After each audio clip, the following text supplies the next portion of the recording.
안녕하세요. 저는 30대 후반 여자입니다. 살면서 이런 경험을 처음 겪어봐서 많이 당황스럽기도 하지만 이것 또한 인생 경험이라 생각해야겠죠. 예비 신랑과 3년 정도 연애했고 결혼에 대해 진지한 단계로 접어들면서 저희는 양가 부모님께 인사를 드려야만 했어요. 저는 직장이 서울에 있다 보니 근처에 숙소를 잡아 생활하고 있었기 때문에 우선적으로 시부모님께 먼저 인사를 드리기로 약속을 잡게 되었었죠. 저희 부모님은 부산에 살고 계셨기 때문에 한번 날 잡고 예비 신랑을 데려가야만 했어요.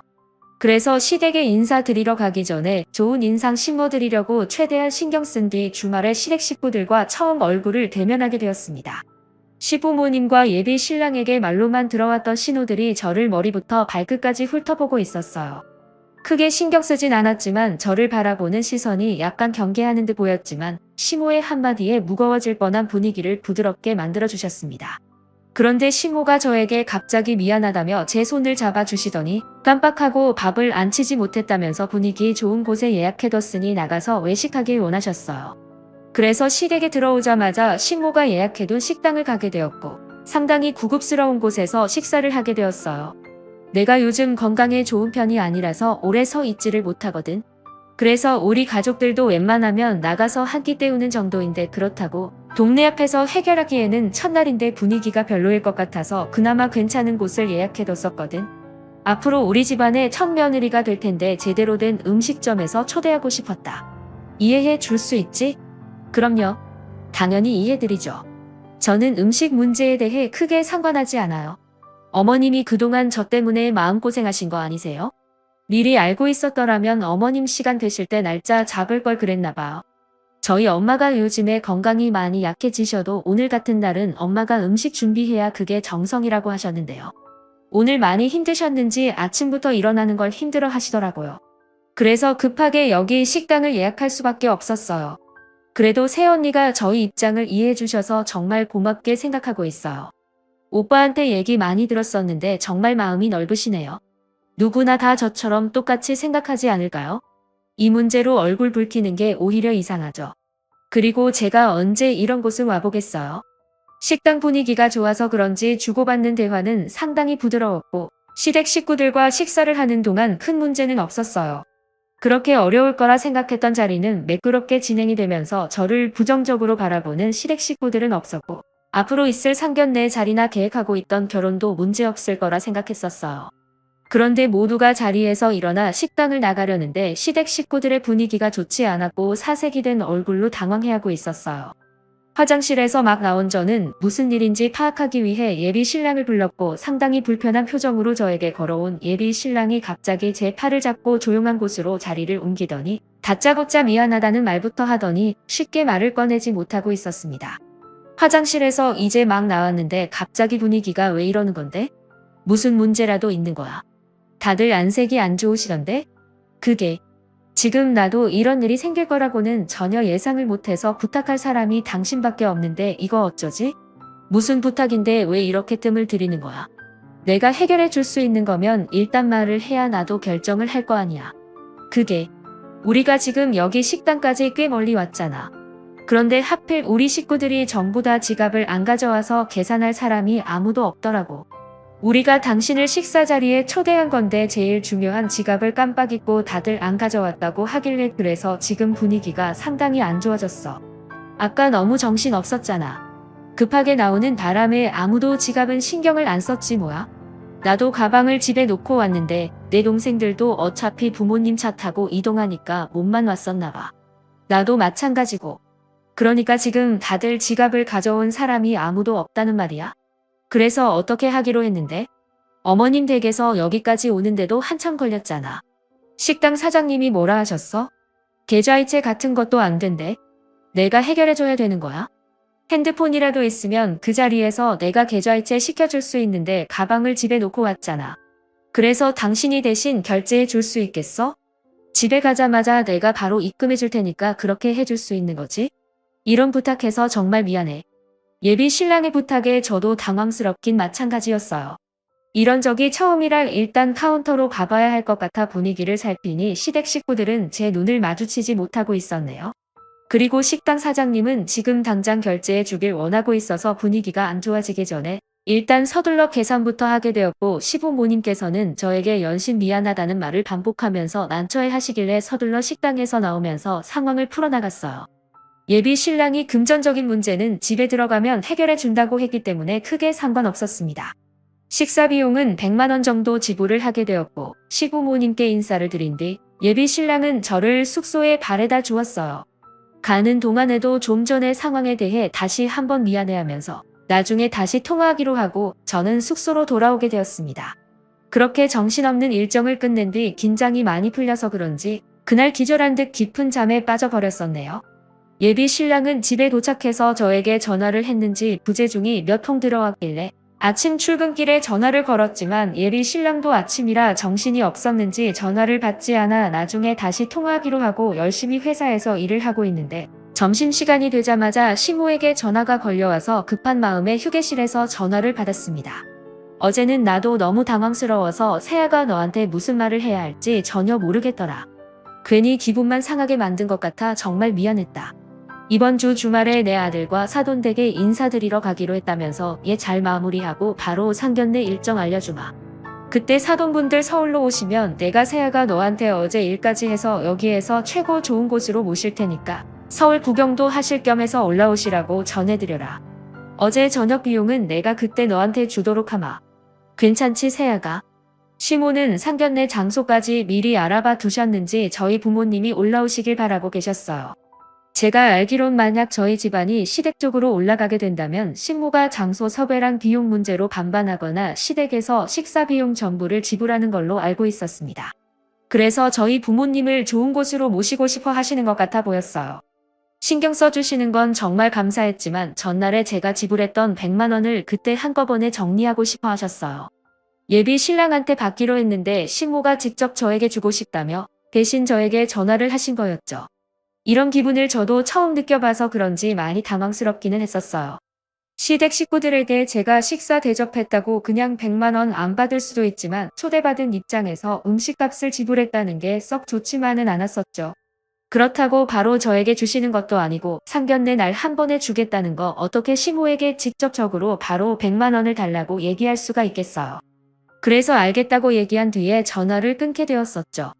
시모와 통화를 끝내자마자 곧바로 예비 신랑에게 전화가 왔어요. 시모와 어떤 대화를 나눴는지 대충 알고 있는 듯 제 기분을 살피고 있는 것 같았습니다. 시모와 나눈 통화 내용에 대한 불만을 굳이 예비 신랑에게 표출할 필요는 없다고 생각했었어요.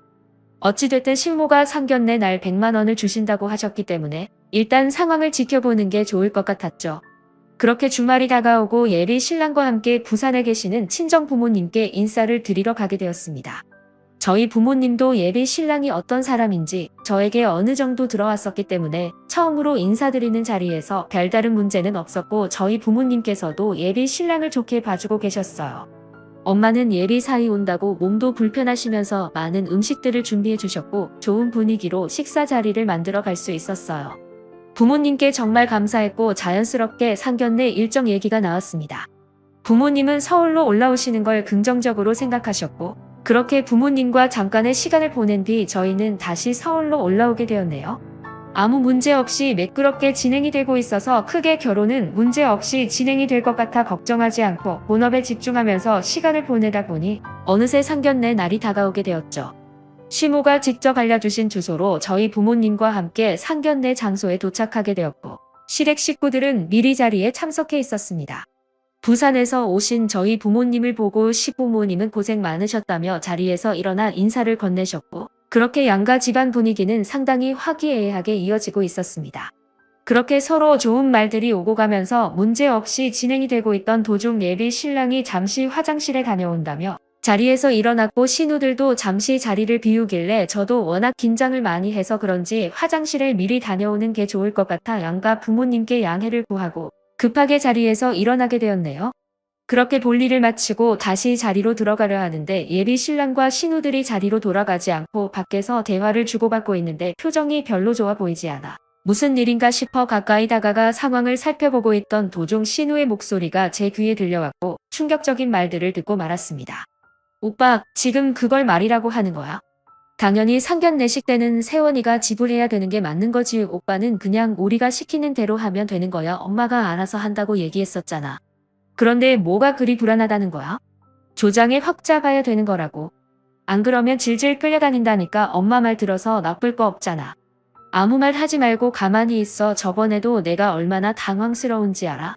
갑자기 엄마가 나한테 돈이 있는데도 없는 척하라고 해서 거짓말하는 게 얼마나 힘들었는데 이제는 상견례식 때까지 전부 다 처가에서 지불하라는 거야. 부산에서 서울까지 올라오셨어. 건강 상태도 좋지 않으신데 힘들게 오신 거라고. 여기 상견례식 때 비용 얼마나 비싼지 알고 있지? 200만 원이나 하는데 이번에도 그걸 전부 지불하라는 거야. 그럼 저 사람이 뭐라고 생각할 것 같아? 너희들은 내가 결혼하는 게 싫은 거냐? 우리가 언제 싫다고 그랬어? 엄마가 시키는 거니까 그냥 따라가는 거지. 생각이 있으셔서 그런 거니? 오빠는 아무 말 하지 말고 가만히 있어주면 좋겠어. 그 정도야 어려운 거 아니잖아. 엄마가 알아서 한다는데 뭐가 걱정인데? 그냥 내가 저번에도 그렇고 이번 음식 비용도 전부 다 지불할 테니까 더 이상 일을 크게 만들지 마라. 그렇게 되면 엄마가 오빠를 가만둘 것 같아? 일단 기다려보라고. 엄마도 다 계획이 있겠지. 괜히 섣부르게 문제를 키우지 않았으면 해. 내 말 무슨 뜻인지 알지? 오빠 지금 표정 너무 안 좋아. 화장실에 가서 숨 좀 돌리고 다시 들어와. 시댁 식구들은 제가 인사를 드리러 갔을 때 외식 비용을 일부러 지불하지 않으려고 연기를 펼치고 있던 거였어요. 이런 말도 안 되는 일을 신모가 전부 계획했다는 거에 엄청난 충격을 받았지만 예비 신랑도 저에게 이런 사실을 숨기고 저를 속였다는 거에 엄청난 배신감을 느끼게 되었죠. 무방비 상태로 주고받는 대화를 듣게 된 터라 머릿속이 하얗게 변해버렸고 어떻게 해야 할지 몰라 일단 급하게 몸을 피해 상견례 자리에 다시 참석을 했어요. 저희 부모님은 아무것도 모르시곤 시부모님과 즐거운 분위기를 이끌어가고 있는데 제 얼굴을 보던 신모가 입에 침이 마를 새도 없이 칭찬을 쏟아내셨고 최고의 며느리감을 주셔서 정말 감사하다며 이중적인 가면을 숨기고 계셨네요. 뒤이어 신부들과 예비 신랑이 자리로 돌아와 저를 살갑게 대하며 이런저런 질문을 하는데 솔직히 신부들이 저를 보며 웃으면서 건네는 말들이 전부 귀에 들어오지 않았어요. 이미 사악한 모습을 봐버렸기 때문에 더 이상 상견례를 할 필요가 없어 모두가 모인 자리에서 신부에게 한마디 하려 하는데 예비 신랑이 표정 관리가 되지 않는 저를 바라보면서 해맑게 웃어 보이더니 제 앞에 반찬을 올려주며 비싼 음식점이라며 많이 먹으라고 챙겨주고 있었네요. 그걸 또 신모가 봤는지 놓치지 않고 서로 벌써 부부처럼 금실이 좋다며 앞으로의 결혼 생활이 기대된다고 가식적인 모습을 보여주고 계셨어요. 그런데 신모가 잠시 화장실 좀 다녀오겠다고 자리를 일어나시길래 저도 자연스럽게 신모를 뒤따르며 대화를 이어나갔습니다. 세아가 너도 화장실 가려고? 좀 전에도 다녀오지 않았니? 이 자리가 쉬운 건 아니라서 긴장이 많이 되긴 할 거다. 그러고 보니 내가 너한테 아직 해결 못 본 게 있지? 저번에 우리 식구랑 함께 밥 먹었을 때 100만 원 정도 나왔었잖아. 그래서 이번에 주기로 했었는데 내가 글쎄 깜빡하고 현금을 안 찾아왔지 뭐야. 직접 주고 싶은데 나이를 먹다 보니 계속 깜빡하는 버릇이 생겨버렸네. 그래서 말인데 조만간 결혼식 잡을 거잖아. 그때 축의금에서 미리 정산해 주도록 하마. 그렇게 해도 괜찮지? 그래서 말인데 혹시 이번 상견례 식사 비용 좀 대신 지불해 줄 수 있겠니? 원래 시애미가 지불하기로 했었잖아. 그런데 이왕 이렇게 된 거 결혼식 날 한꺼번에 정산해 주고 싶은데 시애미 말대로 해줄 수 있지? 굳이 그렇게 안 하셔도 될 것 같아요. 저번에 제가 지불했던 식사 비용은 저 사람한테 직접적으로 받는 게 훨씬 빠를 것 같아요. 그리고 오늘 상견례 비용은 당연히 어머님이 지불하셔야죠. 돈 문제는 워낙 서로가 예민해질 수 있는 문제이기 때문에 가족일수록 더욱더 철저하게 지켜야 서로 얼굴 붉힐 필요가 없는 거예요. 그리고 어머님이 지금 돈이 없으시면 저 사람한테 빌리면 되는 거잖아요. 왜 굳이 저한테 그런 걸 부탁하시는 거죠? 어떤 걸 보고 싶으시길래 그러시는 거예요? 그래서 지금 싫다는 거야? 시애미가 말하면 토달지 말고 들어야 하는 거 아니니? 기분 좋은 날 서로 얼굴 붉히고 싶은 건 아니지? 좋은 말 할 때 오늘 상견례 비용은 세아가 내가 지불하도록 해라. 그렇지 않으면 이 결혼은 없던 일로 하는 게 좋을 것 같다. 꼴랑 식사 비용 200만 원밖에 안 되는 걸 가지고 지금 시애미 앞에서 돈을 아끼려는 거니? 시모는 저와 더 이상 대화하고 싶지 않다며 화장실로 들어가셨고 다시 자리로 돌아온 저는 어이가 없어서 아무 말도 하지 못하고 있었어요. 예비 신랑은 돌아온 저를 바라보면서 얼굴 표정을 살피고 있었고 제가 화가 잔뜩 난 얼굴로 예비 신랑을 노려보고 있자 급하게 제 손을 잡더니 저를 밖으로 끌고 나왔어요. 대충 짐작은 하고 있었지만 역시나 저에게 모든 걸 솔직하게 털어놓고 있었습니다. 그래서 저는 예비 신랑에게 전부 다 알고 있었다며 실망스러운 눈빛으로 노려보면서 앞으로 어떻게 할 거냐고 신경질적으로 화를 내고 말았어요. 예비 신랑은 미안하다면서 고개를 떨구고 말았습니다. 우리가 결혼 전부터 이런 식으로 서로를 신뢰하지 못하고 미끄러졌는데 결혼이 무슨 의미가 있겠어? 좀 전에 어머님이랑 대화를 했는데 뭐라고 하셨는지 알아? 나보고 상견례 비용까지 전부 다 지불하라고 화를 내시더라. 이 결혼 내가 원해서 하는 거야. 내가 인사드리러 갔는데 식사 비용을 지불하는 사람이 어디 있냐고 거짓말하기 전까지는 이해하고 있었어. 오늘 주신다고 하셨으니까 그런데 이제는 결혼식 날 축의금으로 주시겠대. 그 말이 무슨 뜻이겠냐고 돈을 아예 주지 않으시겠다는 거잖아. 저런 식으로 나오시는데 내가 이 결혼해야 할까? 당신도 나한테 거짓말로 속였잖아. 내가 정말 미안해. 나도 엄마가 시키는 일이라 어쩔 수 없었는데 일이 이렇게까지 커지게 될 줄은 전혀 몰랐었어. 이번 한 번만 넘어가면 안 될까? 앞으로 내가 정말 잘할게. 이 문제로 우리 사이가 멀어지면 안 된다고 해결하면 되는 거잖아. 당장 해결한다고 해서 그 다음은 안 그러실 것 같아?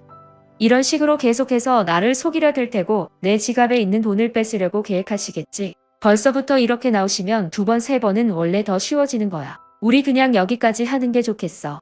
예비 신랑은 저에게 그 자리에서 무릎을 꿇었어요. 절대 헤어질 수 없다며 애연했지만 이제 저는 마음을 돌려버린 상태였어. 저희 둘은 아무것도 해결하지 못한 채 다시 자리로 돌아왔고 어느 정도 상황이 끝난지라 양가 부모님 인사를 끝으로 모두 자리에서 일어났는데 신부가 저희 부모님 몰래 뒤에서 상견례 식사비용 계산서를 건네주셨어요.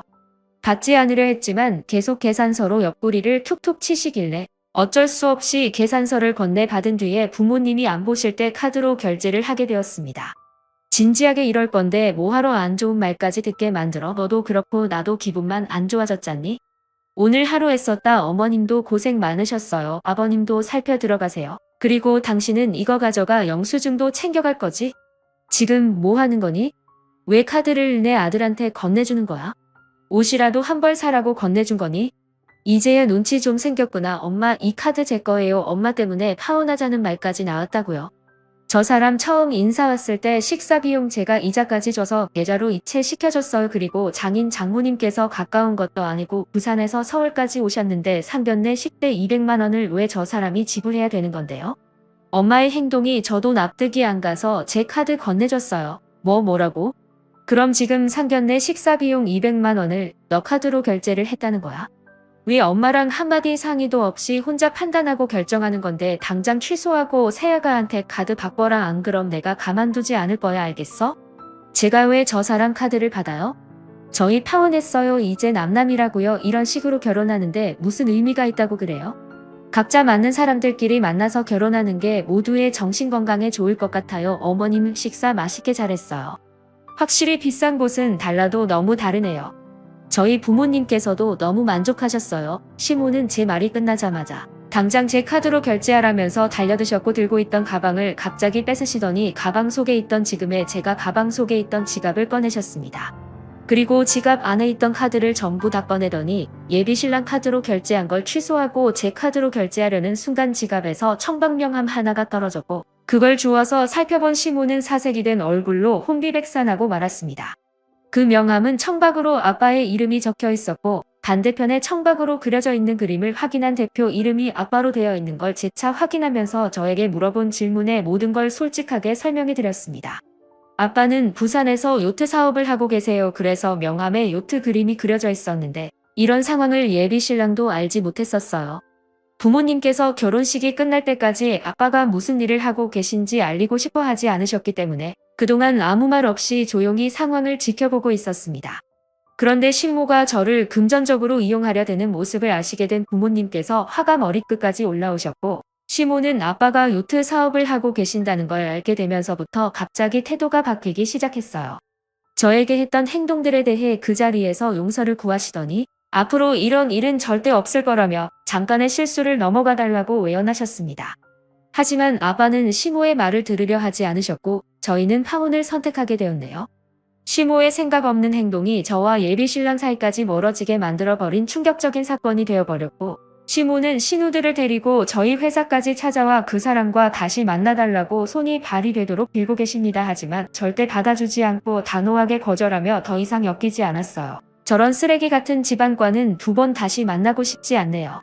이래서 아빠가 웬만하면 숨길 수 있는 건 결혼식 전까지 밝히지 않는 게 좋을 거라고 하셨는데 부모님 말을 듣길 정말 잘한 것 같아요. 앞으로 2번 다시 그 집안과는 마주치지 않았으면 좋겠습니다. 여러분들께서는 저런 시댁 집안의 행동에 대해 이해되시나요? 처음 겪게 된 상황이라 정말 당황스럽기만 하네요. 똥차 지나갔으니 앞으로 더 좋은 일만 찾아왔으면 좋겠어요. 제 사연 들어주신 분들도 언제나 가정에 행복만 가득하시길 바랍니다. 감사합니다.